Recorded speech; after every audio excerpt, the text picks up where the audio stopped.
Hello বন্ধুরা, আরও এক নতুন ফ্রেশ ভিডিওতে সবাইকে জানাই স্বাগত।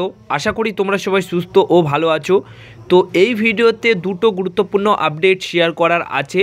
তো যেরকম কথা ছিল যে খুব তাড়াতাড়ি সুপার কাপের যে ড্র, মানে কোন দল কোন গ্রুপে পড়ছে, কোন গ্রুপে থাকবে এবং গ্রুপ স্টেজে কোন দলের বিরুদ্ধে কোন দল ম্যাচ খেলবে, যে ড্রটা সেটা কিন্তু কমপ্লিট হয়েছে।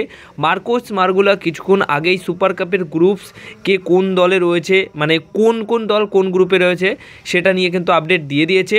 তো ফার্স্ট গ্রুপ মানে গ্রুপ এতে রয়েছে মোহনবাগান, ইস্টবেঙ্গল, হায়দ্রাবাদ এফসি এবং আই লিগে থাকা ফার্স্ট প্লেস টিম, মানে আই লিগে থাকা এক নম্বরে যে দলটা থাকবে সেই দল এই মোহনবাগানের সাথে গ্রুপ এতে থাকবে। তো মোহনবাগান ইস্টবেঙ্গল একই গ্রুপ, মানে গ্রুপ স্টেজেই হতে চলেছে বড়সড় একটা ডার্বি ম্যাচ। এবার সেকেন্ড গ্রুপ বিতে রয়েছে Kerala blaster FC, north east United FC, Jamshedpur FC, তার সাথে আই লিগের সেকেন্ড স্পটে থাকা দল, মানে সেকেন্ড দল আই লিগের পয়েন্টস টেবিলে যারা আর কি সেকেন্ড হিসেবে থাকবে। এবার গ্রুপ সিতে রয়েছে Mumbai city FC, Chennai FC, Punjab FC এবং আই লিগের 3 নম্বর দল যারা আর কি পয়েন্টস টেবিলে 3 নম্বর থাকবে তারা খেলবে গ্রুপ সিতে খেলবে মুম্বাই, চেন্নাই, পাঞ্জাবের বিরুদ্ধে। এবং গ্রুপ ডিতে রয়েছে এফসি গোয়া, ওড়িশা, ব্যাঙ্গালোর এফসি, তাছাড়া আই লিগের 4 নম্বর দল যারা আর কি পয়েন্টস টেবিলে 4 নম্বর বা 4 নম্বর পজিশনে যেটা থাকবে সেই দল কিন্তু গোয়া, উড়িষ্যা, বেঙ্গালুরু দলের বিরুদ্ধে একই সাথে গ্রুপ স্টেজের ম্যাচ খেলবে।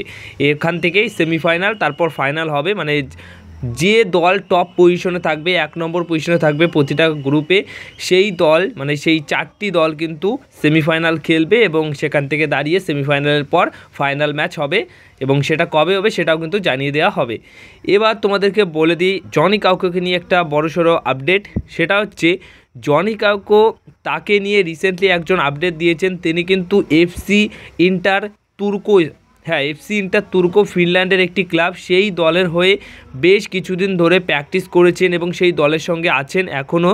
তো সেই ক্ষেত্রে তাহলে কি জনি কাউকো সেই দলের হয়েই খেলবেন নাকি ইউরোপের কোনো দলে খেলবে? আর তার ভারতে আসার চান্স খুব কম রয়েছে, ভারতে আসতেও পারে নাও আসতে পারে, এরকম সম্ভাবনায় রয়েছে। সবচেয়ে বড় কথা 21 নম্বর জার্সি পরে তিনি কিন্তু প্র্যাকটিস করছেন সেই দলের হয়ে। তো সেই ক্ষেত্রে এই এফসি তুর্কো দলের হয়ে খেলে কিনা সেটাও কিন্তু দেখার রয়েছে। তো পরবর্তী সময় কোনো রকম আপডেট পেলে অবশ্যই সেটা জানিয়ে দেওয়া হবে। এই ছিল আজকের ভিডিও। যদি ভিডিওটা ভালো লেগে থাকে তাহলে ভিডিওতে লাইক, শেয়ার, কমেন্ট করো আর চ্যানেলটিকে তোমরা সাবস্ক্রাইব করে নিও।